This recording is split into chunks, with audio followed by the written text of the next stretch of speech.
Welcome to the urban academy. यहाँ तक हम लोग खत्म किए थे लास्ट वीडियो में, तो अब शुरू करते हैं हम लोग methods of birth control. Birth control कैसे किया जा सकता है, इसके बारे में बात करनी है हमको। तो बर्थ कंट्रोल के कंट्रासेप्टिव डिवाइसेस आती हैं जो हम लोग इस्तेमाल कर सकते हैं, जिसके बारे में अवेयर किया जाता है लोगों को। तो कंट्रासेप्टिव डिवाइसेस कैसी होनी चाहिए और वो काम कैसे करते हैं, इसके बारे में जरा जाना जाए। तो contraceptive devices first of all ये होनी चाहिए क्या चीज कि सबसे इंपॉर्टेंट चीज है यूजर फ्रेंडली होनी चाहिए ना, इजी टू यूज होना चाहिए। इसमें रॉकेट साइंस नहीं होनी चाहिए कि बारे बड़ा सोचना समझना लग जाए कि कैसे यूज करना कैसे करना है ना। यूजर फ्रेंडली होनी चाहिए, इफेक्टिव होनी चाहिए, वो अपने पर्पस को सॉल्व कर ले। रिवर्सिबल, बहुत इंपॉर्टेंट है कि वो रिवर्सिबल होना चाहिए। कोई अगर अभी प्रेगनेंसी नहीं चाहता है तो एटलीस्ट जब वो चाहे तब उस चीज को अचीव कर सके, तो उसके लिए इसको रिवर्सिबल होना चाहिए। नो और एट लीस्ट साइड इफेक्ट्स होने चाहिए, या तो साइड इफेक्ट ना हो और अगर हो तो लीस्ट मिनिमम साइड इफेक्ट हो, ठीक है। और should not interfere with sexual drive. अगर सेक्सुअल ड्राइव को इंटरफियर करेगी तो बहुत सारे लोग हैं जो इसको यूज ही नहीं करेंगे, है ना। तो ये कुछ फीचर्स हैं जो होने चाहिए किसी कंट्रासेप्टिव डिवाइस के अंदर, तब वो एक बेटर कंट्रासेप्टिव डिवाइस कहा जा सकता है। काम कैसे करते हैं डिवाइसेस? फर्स्ट क्या हो सकता है, ये प्रिवेंट कर दें स्पर्म के ट्रांसपोर्ट को ही ओवम तक पहुंचने से, मतलब स्पर्म को ओवम से मिलने से ही रोक दें, वो पहुंच ही ना पाए। जैसे जो बैरियर मेथड्स हैं हम लोग के, है ना, वो हो गए, कॉपर टी हो गए, इस तरह के कई सारे मेथड्स हैं जो इसमें यूज किया जा सकता है। दूसरा क्या होगा कि डिसेबल कर दें स्पर्म को इससे पहले कि वो फैलोपियन ट्यूब तक पहुंच पाए, ठीक है। एंट्री को नहीं रोक रहे हैं, स्पर्म की एंट्री को नहीं रोक रहे हैं यूटेरस के अंदर, लेकिन इससे पहले कि स्पर्म फैलोपियन ट्यूब तक पहुंचे उसको डिसेबल कर दिया जाए या यूजलेस कर दिया जाए, वो इस कैपेबल ही न रह पाए कि वो फर्टिलाइज कर सके एग को। तीसरा काम कि ओव्यूलेशन को ही प्रिवेंट कर दिया जाए, ओव्यूलेशन हो ही ना। जब ओवम ही नहीं होगा तो फर्टिलाइज क्या होएगा, है ना। ओवम होगा नहीं तो जो स्पर्म जा रहा है वो फर्टिलाइज किसको करेगा, तो प्रिवेंट कर दिया जाए ओव्यूलेशन को। और फोर्थ चीज क्या हो सकती है कि ओव्यूलेशन, स्पर्म पहुंच गया, ओवम रिलीज हो गया, वो फर्टिलाइज भी हो गया, लेकिन उस फर्टिलाइजेशन का प्रोडक्ट जो था, जो जाइगोट बना था, उस जाइगोट को या उस जाइगोट से डेवलप हो रहे एम्ब्रियो को इम्प्लांट ना होने दिया जाए, ना फर्टिलाइज ओवम के इम्प्लांटेशन को प्रिवेंट कर दिया जाए। ये चार मेथड्स हैं, चार मेथोडोलॉजीज हैं या मोड ऑफ एक्शन है जिसपे काम करते हैं हमारे कॉन्ट्रासेप्टिव डिवाइसेस, ठीक है। तो क्या क्या कॉन्ट्रासेप्टिव डिवाइसेस हैं इसके बारे में जरा देखा जाए। फर्स्ट चीज आती है क्या, नेचुरल मेथड। सबसे पहले नेचुरल मेथड्स, कुछ नेचुरल मेथड्स हैं जहां पे हम लोग किसी एक्सटर्नल चीज को या डिवाइस को नहीं यूज कर रहे हैं। इसमें आता है पहला क्या, पीरियोडिक एब्स्टिनेंस मेथड या रिदम मेथड। ऑलमोस्ट लगभग सभी लेडीज को अपना पीरियोडिक साइकिल के बारे में पता होता है, उनको इसके बारे में नॉलेज होती है क्यों कैसे हो रही है। उसको बेटर तरीके से जानना जरूरी है ना, कि एक फीमेल को पता होना चाहिए, female should know her fertile period, तो फर्टाइल पीरियड कब होता है। तो अगर मेंस्ट्रुअल साइकिल को 28 डेज से कंसीडर कर लिया जाए तो डे 1 और 28 डेज की साइकिल, इसमें डे 14 को ओव्यूलेशन होता है। तो एक स्पर्म जो होता है उसकी जो लाइफ साइकिल होती है, जो स्पैन होता है, लाइफ स्पैन, वो ऑलमोस्ट 72 आवर्स का होता है, ठीक है। जबकि एक ओवम वो 24 आवर्स तक अप्रोक्सीमेटली सर्वाइव कर सकता है, ठीक है।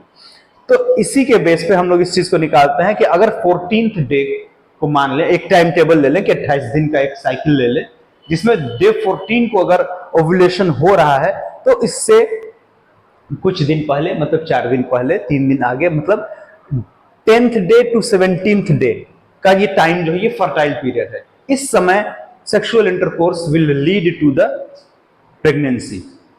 ये पूरे चांसेस हैं, है ना, 100% चांसेस हैं, मैक्सिमम चांसेस हैं कि during this period sexual intercourse can lead to pregnancy, ठीक है।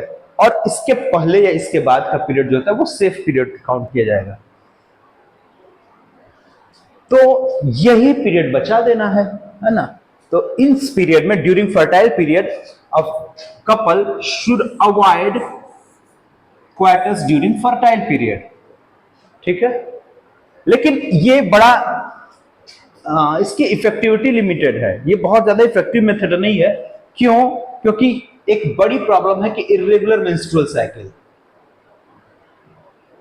मेंस्ट्रुएशन इरेगुलर बहुत कॉमन चीज है, बहुत सारे फीमेल्स हैं जिनके अंदर मेंस्ट्रुएशन इरेगुलर होता है, फिक्स्ड नहीं होता कि इसी डेट पे आएगा वो।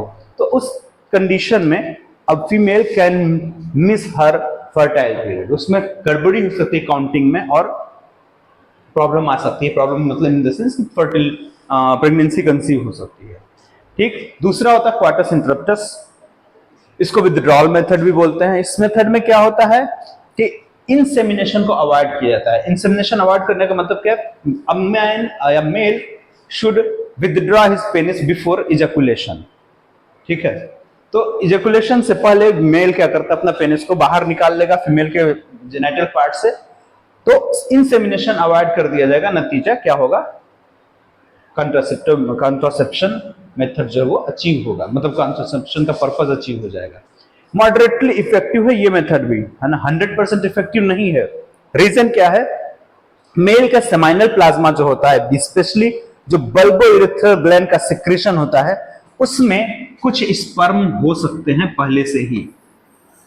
ठीक है, तो जो प्री इजैकुलेटरी फ्लूइड जो होता है, जो लुब्रिकेशन के लिए रिलीज किया जा रहा है ग्लैंड से, है ना, जो बल्बो-यूरेथ्रल ग्लैंड रिलीज कर रही है प्री इजैकुलेशन, जो फ्लूइड रिलीज कर रही है, जिसका पर्पस क्या था?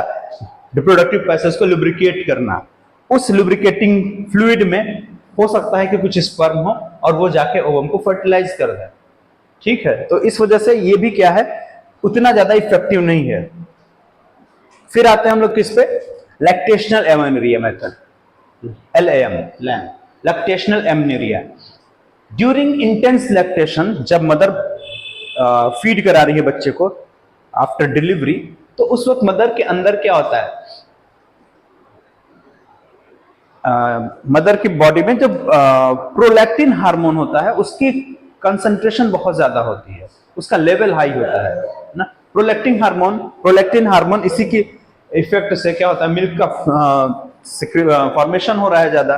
ऑक्सीटोसिन के इफेक्ट से क्या होता है? मिल्क इजेक्शन बढ़ जाता है।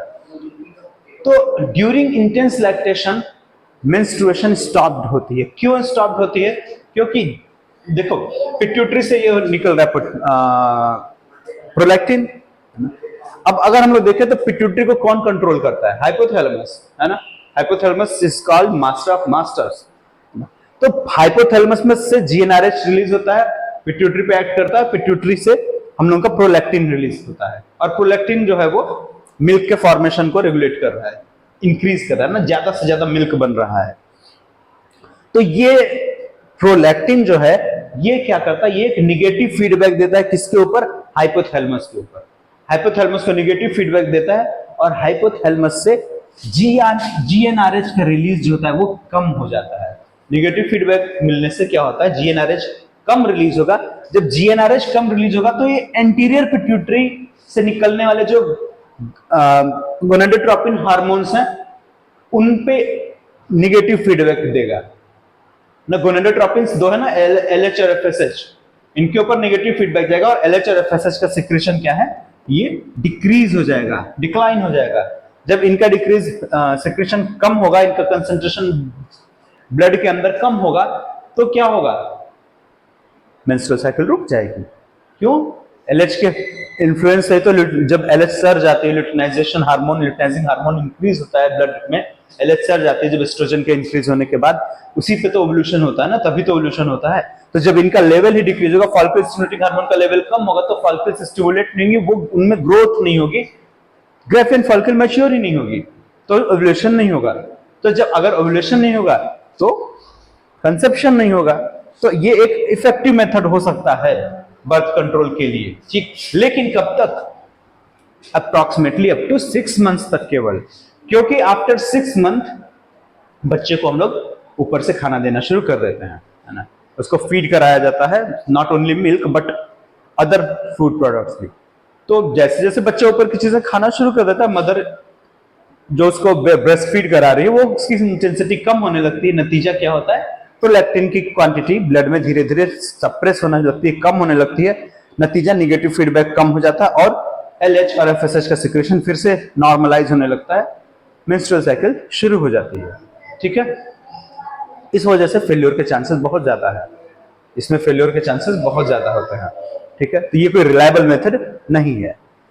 नेक्स्ट देखा जाए बैरियर मेथड्स, ये वो 3 नेचुरल मेथड थे और तीनों नेचुरल मेथड्स में फेल्योर के चांसेस काफी ज्यादा हैं। ठीक है, नेक्स्ट बात करते हैं हम लोग बैरियर मेथड की। बैरियर मेथड में सबसे पहले बात किया जाएगा हम लोग कंडोम्स की।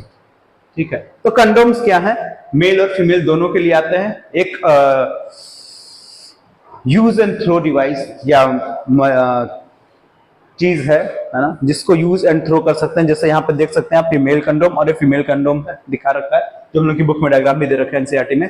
तो ये करता क्या, ये एक बैरियर बना किस चीज का, एक्चुअली ये लेटेक्स या रबर की एक बहुत ही थिन रबर या लेटेक्स की शीट होती है, जिससे फॉर्म होता है एक ये डिवाइस या कंडोम जिसको बोलते हैं। ये करता क्या है, ओवम और स्पर्म को मिलने से रोक देता है, स्पर्म को रिलीज ही नहीं देता फीमेल जेनिटल ट्रैक्ट के अंदर, कि स्पर्म मूव करके यूटेरस को क्रॉस करके फैलोपियन ट्यूब में पहुंचे और ओवम को फर्टिलाइज कर सके। तो ये क्या करता है, ये प्रिवेंट करता है इजैकुलेटेड स्पर्म को फीमेल जेनिटल ट्रैक्ट के अंदर पहुंच के ओवम को फर्टिलाइज करने से।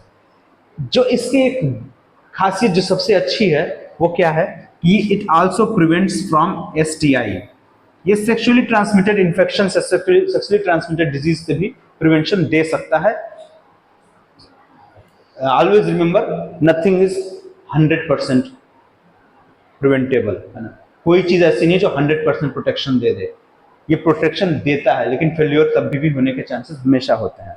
एक कॉमन ब्रांड है निरोध, जिसको बोलते हैं, जो गवर्नमेंट सेटअप्स में डिस्ट्रिक्ट हॉस्पिटल, सीएचसी, पीएचसी, इन सब जगहों पे फ्री ऑफ कॉस्ट डिस्ट्रीब्यूट किया जाता है, अवेलेबल होता है, कोई भी जाके वहां से ले सकता है, रिप्रोड्यूसिबल एज का, है ना, आपकी एज का नहीं। सेकंड इसी में आता है क्या, डायफ्राम, सर्वाइकल कैप्स, वॉल्ट्स, ये सारे सब क्या है, कॉन्ट्रासेप्टिव मेथड्स हैं। और सभी देखिए क्या है, यूज इनको छोड़ दे, डायफ्राम को नहीं, जो हम लोग इसकी बात करें कंडोम्स की, तो यूज एंड थ्रो है, ये सिंगल यूज होता है और उसके बाद थ्रो कर दिया जाता है। लेकिन डायफ्राम्स या सर्वाइकल कैप्स या वॉल्ट्स ये रीयूजेबल होते हैं, इनको ऑटो क्लीन करके फिर से रीयूज किया जा सकता है। यहाँ पे देख सकते हैं एक डायफ्राम, एक कैप को दिखाया गया, जो कैप कहाँ पे, सर्विक्स के ऊपर इसको इंसर्ट कर, वेजाइना के अंदर इंसर्ट करके सर्विक्स के ऊपर से रख, इस तरीके से इसको प्लेस किया जाता है कि स्पर्म की एंट्री को रोक दे, स्पर्म को अंदर न पहुंचने दे। ठीक है, अगर एक बार इसको जूम कर दे ताकि आसानी से दिख सके। ठीक है, हाँ अब दिख रहा है। तो ये कैप सर्वाइकल कैप है, जिसको वेजाइना के अंदर इंसर्ट करके सर्विक्स के ऊपर से इस तरीके से रखा गया है कि जो स्पर्म एंटर कर रहे हैं वो इस सर्विक्स के को क्रॉस करके यूटेरस के अंदर ना जा सके। नहीं जा पाएंगे तो फर्टिलाइजेशन नहीं होगा और हमारा पर्पस सॉल्व हो जाएगा। ठीक है, तो ये रीयूजेबल हैं, कंडोम्स रीयूजेबल नहीं थे, ये रीयूजेबल हैं। ठीक है ना। इसके साथ जो कैप्स या वॉल्ट या डायफ्राम जो है, इन लोगों के इनको यूज करते समय इनके साथ स्पर्मिसाइडल जेलीज, फोम्स या क्रीम्स भी यूज की जाती है साथ में, जो कुछ केमिकल्स हैं, केमिकल सब्सटेंसेस हैं जो स्पर्म को किल करने के लिए एज ए स्पर्मिसाइडल यूज किया जा सकता है।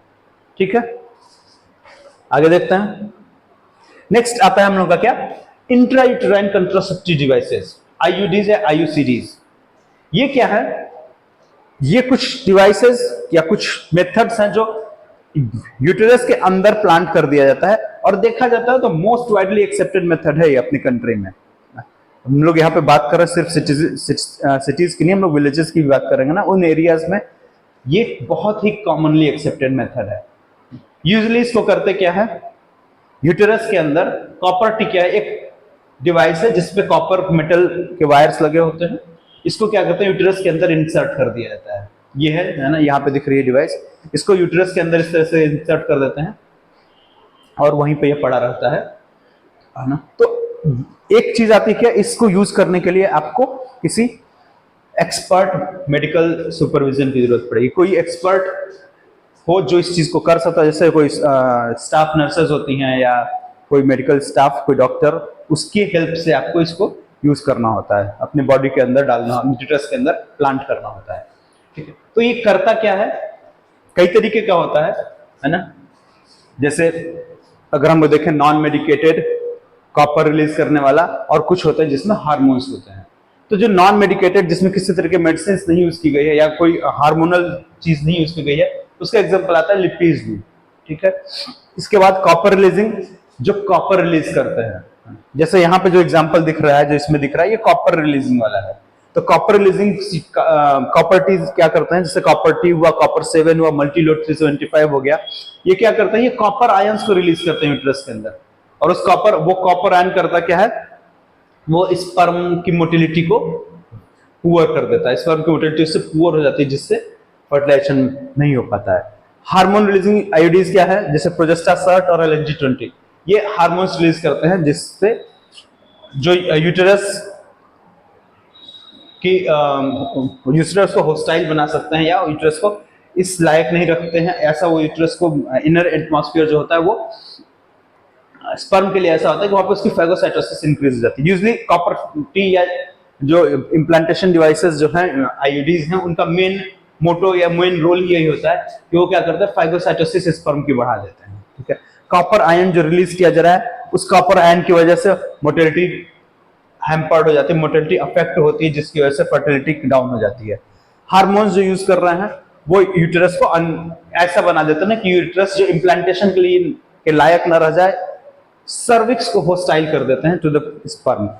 ठीक, और आयोडीज इसी वजह से जो इनकी एक वाइड एक्सेप्टेबिलिटी है जो हम लोगों की सोसाइटी में, उस वजह से इसको बोलते हैं क्या, ये आइडियल कंट्रासेप्टिव है ना, क्योंकि इसमें डेली मेडिसिन लेना या फेल्योर के चांसेस कम होते हैं एक्चुअली देखा जाए तो। और रेगुलर आपको कुछ नहीं करना, एक बार प्लांट करा दिया फिर वो आराम से लंबे समय तक चलता है। कुछ प्रॉब्लम्स हैं इसके साथ भी, जैसे कुछ drawbacks, spontaneous expulsion without the knowledge of user या फीमेल को पता भी नहीं चला और आईयूडी बाहर हो गई बॉडी से। ठीक है, नतीजा पता कब चलेगा, जब प्रेगनेंसी हो जाएगी, तब हो सकता है तब पता चले। तो पता चला कि चलो आईयूडी निकल चुकी है, पता भी नहीं चला कि भी निकल गई। ठीक है, एक्सेसिव मेंस्ट्रुअल फ्लो जो है वो एक्सेसिव हो सकता है और विद पेन, ज्यादा पेन के साथ, risk of perforation of uterus plus infection का रिस्क हो सकता है। एक कुछ ड्रॉबैक्स हैं। देखिए, इस चैप्टर में जो भी चीजें हम लोग पढ़ रहे हैं कंट्रासेप्टिव मेथड्स, कोई भी चीज ऐसी नहीं है, कोई भी मेथड ऐसा नहीं है जिसमें कुछ साइड इफेक्ट्स या कुछ ड्रॉबैक्स ना हो, सबके साथ कुछ ना कुछ है। इसीलिए तो रिसर्च जरूरी है ना, नई चीजें आप पता कर सकें, नई चीजें पता करें, और पुरानी चीजें जो हम लोग यूज कर रहे हैं उसमें क्या कमियां हैं, उसमें क्या ड्रॉबैक्स हैं, उसको हम लोग दूर कर सकें। नेक्स्ट कॉन्ट्रासेप्टिव मेथड क्या है, ओसीपीज, ओरल कॉन्ट्रासेप्टिव पिल्स। ठीक है, ये यूजुअली क्या है, ये पिल्स हैं, टेबलेट्स फॉर्म में है, जिसको हम लोग फीमेल स्वेलो करते खाती हैं। ठीक है, तो इसलिए इनको पिल्स के फॉर्म में लिया जाता है, तो बोलते हैं ओरल कॉन्ट्रासेप्टिव पिल्स। यूजुअली होते क्या है, ये हो सकता है कि प्रोजेस्टेरॉन हो अलोन एक केवल, या फिर प्रोजेस्टेरॉन के साथ एस्ट्रोजन भी हो। ठीक है, तो दोनों का कॉम्बिनेशन हो सकता है या दोनों में से सिर्फ एक प्रोजेस्टेरॉन हो सकता है। यूजुअली ये पिल्स जो होती है कुछ डेली लेने वाली होती है और कुछ जो होती हैं वो वीकली ली जाती हैं, कुछ अलग तरीके से। तो देखते हैं जरा कौन सी कैसे है। तो यहां पर जो बात कर रहे हैं हम लोग कि कुछ पिल्स जो हैं वो कैसे होती हैं कि डे फर्स्ट, जैसे मान लो मेंस्ट्रुअल साइकिल देख ली कि 28 डेज की मेंस्ट्रुअल साइकिल है। ठीक है, मेंस्ट्रुएशन जब हुआ, विद इन ड्यूरिंग मेंस्ट्रुएशन या आफ्टर मेंस्ट्रुएशन किसी दिन शुरू कर लेंगे, तो उसको ले लेंगे क्या, डे 1 काउंट कर लेंगे कि डे 1 से शुरू किया इसको लेना, और 21 डेज तक लगातार लिया जाएगा। ठीक, 21 डेज तक लगातार लेंगे, फिर उसके बाद 7 दिन के लिए इसको पॉज करेंगे, 7 डेज का पॉज लिया जाता है। तो पहले जो टेबलेट्स आती थी उसमें 7 जो है खाली छोड़ दिया जाता था, उसमें कुछ नहीं रहता था, और आफ्टर 7 डेज फिर से वो उसको शुरू कर दिया जाता था ना। फीमेल का ये रहता था कि आफ्टर 7 डेज वो फिर से शुरू कर ले इसको। लेकिन उसमें प्रॉब्लम क्या आती थी कि मिस हो जाना। भाई आपने 7 दिन तक नहीं खाया, 8वें दिन भी आप भूल गए कि यही 8वां दिन ही है, आपको लगा कि 8वां दिन 7वां दिन है। ठीक है, तो पता चला मिस हो गया 1 डे, और 1 डे मिस होने का मतलब आपको हो सकता है साइकिल फिर से शुरू करनी पड़े, है ना। जो पर्पस ऑफ कंट्रासेप्शन था वो सॉल्व नहीं हो सकता है। तो आप मिस नहीं कर सकते हैं। इसके लिए क्या किया गया, बाद में क्या किया कि वो 7 जगह पे फोलिक एसिड या आयरन की कैप्सूल्स रख दी गई, टेबलेट्स रख दी गई, ताकि मिस ही ना हो। आपको रुकना ही नहीं, आपको कंटिन्यू खाते चले जाना है। 21 डेज जो आपके वो मेडिसिन हैं जो कंट्रासेप्शन के लिए यूज की जा रही है, जिसमें प्रोजेस्टेरॉन या प्रोजेस्टेरॉन और एस्ट्रोजन दोनों है, और डे 22 से 28 तक आयरन या फोलिक एसिड की कैप्सूल्स हैं। तो रुकना नहीं है, और जब ये पूरा पत्ता खत्म होगा आप नया पत्ता लेके फिर से शुरू कर लेंगे। ठीक है, तो इस तरीके से मिस होने के चांसेस खत्म हो जाते हैं। तो पिल्स को डेली लेना होता है फॉर 21 डेज। अब ये काम कैसे करते हैं पिल्स, किस तरीके से वर्क करती है, तो देखें, इनहिबिशन ऑफ ओव्यूलेशन। पहला काम क्या हो सकता है कि ओव्यूलेशन को ही इनहिबिट कर दें। ठीक है, जो हार्मोन्स इसमें दिए जा रहे हैं, जो बॉडी में जा रहा है, वो कर क्या सकता है कि वो ओव्यूलेशन को ही इनहिबिट कर दे, रोक दे ओव्यूलेशन। जब ओव्यूलेशन नहीं होगा तो फर्टिलाइजेशन ही नहीं होगा। Inhibition of motility and secretory activity of oviducts. ठीक है, एग रिलीज हुआ है कहां, एब्डोमिनल कैविटी के अंदर, वहां से जो इनफंडाबुलम था वो उसने ट्रैप किया, ओविडक्ट के अंदर एंटर किया, वहां से मूव करते हुए आया कहां, फैलोपियन ट्यूब के इनफंडिबुलम वाले एरिया में। इनफंडिबुलम में वो रखा हुआ है, रुका हुआ है। एग, स्पर्म पहुंचा, एग को फर्टिलाइज किया, जाइगोट इनफंडिबुलम से मूव करता हुआ, इस्थमस से होता हुआ यूट्रस की बॉडी में आया और फिर इम्प्लांट हो गया। तो ये वहां से खुद से कैसे आ सकता है, इसके पास कोई किसी भी तरीके का ऐसा ऑर्गन नहीं है जो मोटिलिटी जिसको प्रोवाइड कर दे, है ना। कोई मूवेबल कोई ऐसा स्ट्रक्चर नहीं जिसको मोटिलिटी प्रोवाइड करे, ना कोई फ्लैजिला है, ना किसी तरह का ऐसे सूडोपोडिया लाइक स्ट्रक्चर। तो ये खुद से तो नहीं मूव हो सकता ना। तो ये मूव कैसे हो रहा है, because of motility and secretory activity of oviduct. Oviduct के अंदर छोटे छोटे फाइबर्स या ये कहने सीलिया लाइक स्ट्रक्चर होते हैं जो पुश कर रहे हैं इसको लगातार, है ना। और अल्टीमेटली रोल करता हुआ या मूव करता हुआ फैलोपियन ट्यूब से निकल के पहुंच जाता है कहां, यूट्रस में, और इम्प्लांट हो जाता है। तो अगर इस मोटिलिटी को रोक दिया जाए तो आफ्टर फर्टिलाइज अगर हो भी गया है एग, तो फर्टिलाइज एग वहीं पर रह जाएगा और डिजेनरेट हो जाएगा, और फिर मेंस्ट्रुएशन के साथ, मेंस्ट्रुअल फ्लो के साथ फ्लश आउट हो जाएगा बॉडी से। इसके अलावा क्या सकता है, जो ये मेडिसिन हम लोग यूज करते हैं ड्यूरिंग थ्रू दीज पिल्स, ये क्या करते हैं, ये म्यूकस की क्वालिटी को अल्टर कर देती है। ठीक है, अगर डायग्राम नहीं है यहाँ पे, अगर आप देखें सर्विक्स को, यूट्रस के नीचे सर्विक्स अगर यहां बनाई जाए,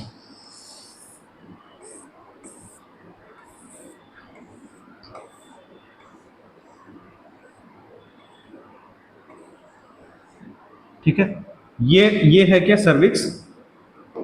ठीक है, तो सर्विक्स में क्या होता है, यहां पे म्यूकस होता है ना। यहां पे सर्विक्स का माउथ जो होता है वो प्लग्ड होता है बाय म्यूकस। ये माउथ प्लग्ड है बाय म्यूकस। म्यूकस प्लग्ड है, कब प्लग है, यानी कि पैसेज को ब्लॉक करके रखा जाता है। इस म्यूकस की क्वालिटी यानी कंसिस्टेंसी चेंज हो जाती है बिकॉज ऑफ दीज मेडिसिन।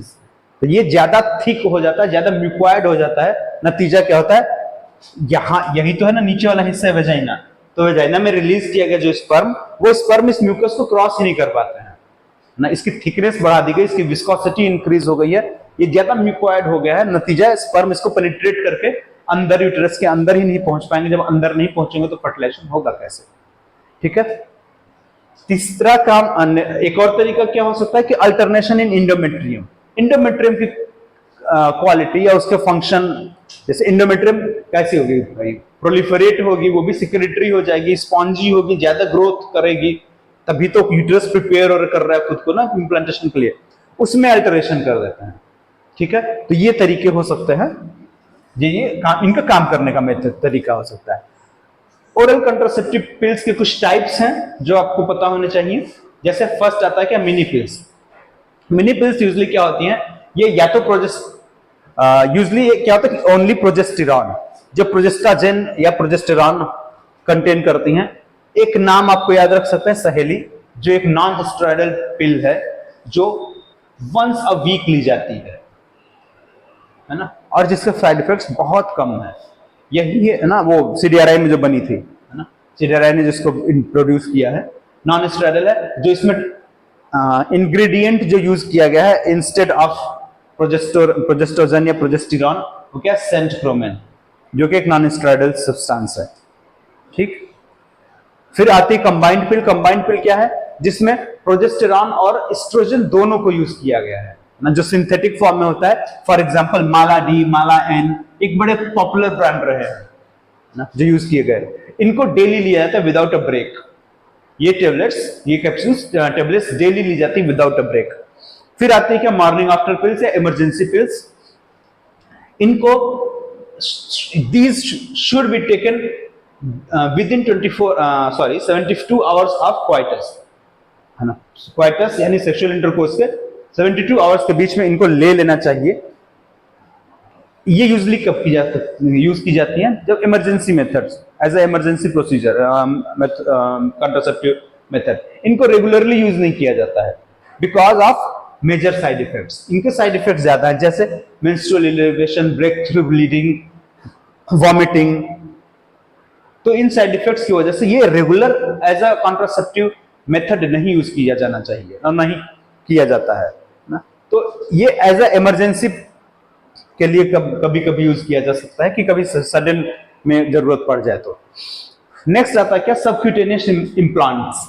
इसमें नॉरप्लांट एक डिवाइस है जो हम लोगों की बुक में दे रखा है। यहाँ पे क्या देख रहे हैं आप ना, कि कुछ छोटे छोटे मैच स्टिक्स, माचिस की तीलियों जैसे कुछ कैप्सूल्स हैं, जो अंडर द आर्म, जो मीडियल साइड जो होता है ना, inserted under the skin of inner arm above the elbow. Elbow के ऊपर मीडियल साइड में जो है, इधर इस साइड पे लगा दिया जाता है। यहाँ पे इनको इम्प्लांट कर दिया जाता है स्किन के नीचे, ठीक है। और ये क्या करते हैं, वहां पे स्लोली रिलीज करते रहते हैं प्रोजेस्टेरॉन, एस्ट्रोजन को ना, और ऑलमोस्ट लगभग 5 इयर्स तक ये काम करता है।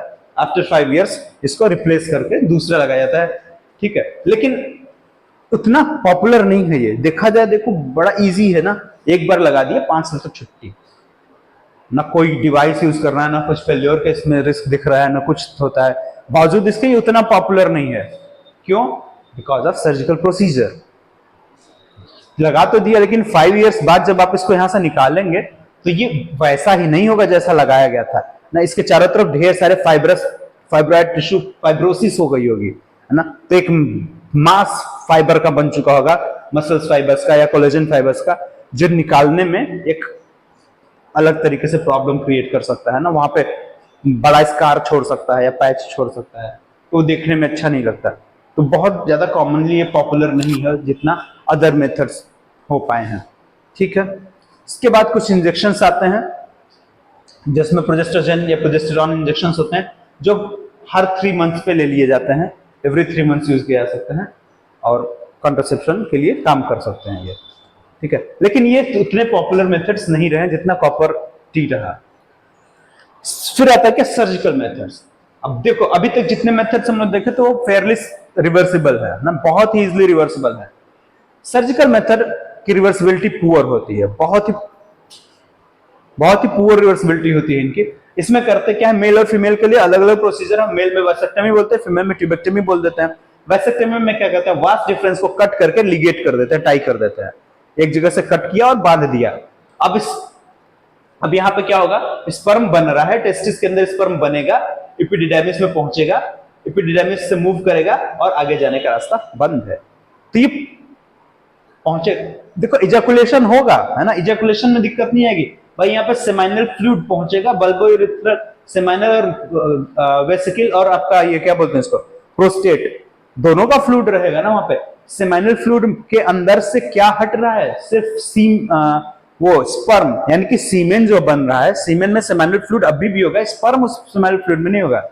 तो सेक्सुअल डिजायर पे या प्लेजर पे कोई इफेक्ट नहीं पड़ता है इसका, क्योंकि इजैकुलेशन अभी भी होगा, सारी प्रोसेस होगी, बस उस इजैकुलेटेड फ्लूइड में स्पर्म्स नहीं होंगे, ठीक है ना। लेकिन ये रिवर्सिबिलिटी बहुत ही पुअर है इसकी। सिमिलरली फीमेल में क्या करते हैं, फैलोपियन, और ये कहां पे, ये स्क्रोटम से ओपन करते हैं, स्क्रोटम से ओपन करके इसको आराम से प्रोसीजर को कर दिया जाता है। बहुत ही इजी छोटा सा प्रोसीजर है, ठीक है। ट्यूबेक्टमी में देखें तो क्या है, फैलोपियन ट्यूब है, फैलोपियन ट्यूब को कट किया, लिगेट कर दिया, बात खत्म, सिंपल।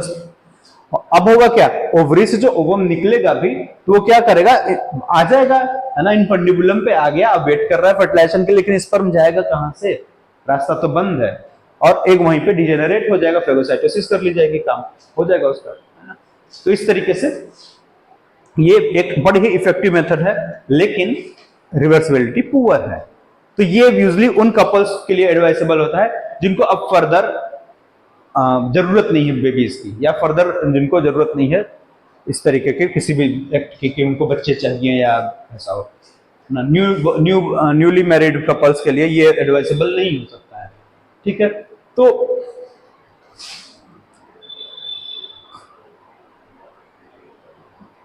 ठीक है, तो अब यहां पे देखें हम लोग कि ये जो मेथड्स हम लोगों ने देखे बर्थ कंट्रोल के, है ना, ये बहुत इफेक्टिव हैं पॉपुलेशन कंट्रोल करने के लिए, है ना, बर्थ कंट्रोल करने के लिए, या अगर पॉपुलेशन एक्सप्लोजन को रोकने के लिए एज अ मीजर देखें तो ये एक बढ़िया तरीका है। लेकिन कुछ पॉसिबल साइड इफेक्ट्स भी हैं यहाँ पे जिनका ध्यान रखना जरूरी है, जैसे nausea, abdominal pain, breakthrough bleeding, irregular menstruation. Breakthrough bleeding क्या होती है? ब्रेक थ्रू ब्लीडिंग क्या है? नॉर्मल ब्लीडिंग मेंस्ट्रुएशन में होती है, उसमें क्या हुआ है, यूटेरस का वो पार्ट जो ग्रो किया था, प्रोलिफरेट किया था, वो स्लफ होता है, टूट के निकलता है, साथ में सम अमाउंट ऑफ ब्लड। लेकिन ब्रेक थ्रू ब्लीडिंग में क्या होती है, इंटेंस ब्लीडिंग, जरूरत से ज्यादा ब्लीडिंग हो तो बोलते हैं क्या है, breakthrough bleeding during menstruation cycle ना, एक्सेसिव ब्लीडिंग होती है। ये चीजें हो सकती हैं जब हम लोग इस तरीके का प्रोसेस करते हैं, ठीक। मेडिकल टर्मिनेशन ऑफ प्रेगनेंसी और बाकी चीजें हम लोग नेक्स्ट वीडियो में देखेंगे। तो कैसा लगा जरूर बताइए, कोई क्वेरी हो तो आप पूछ सकते हैं, किसी भी तरह का क्वेश्चन हो जरूर पूछिए। Please subscribe and like the channel. Okay, thank you.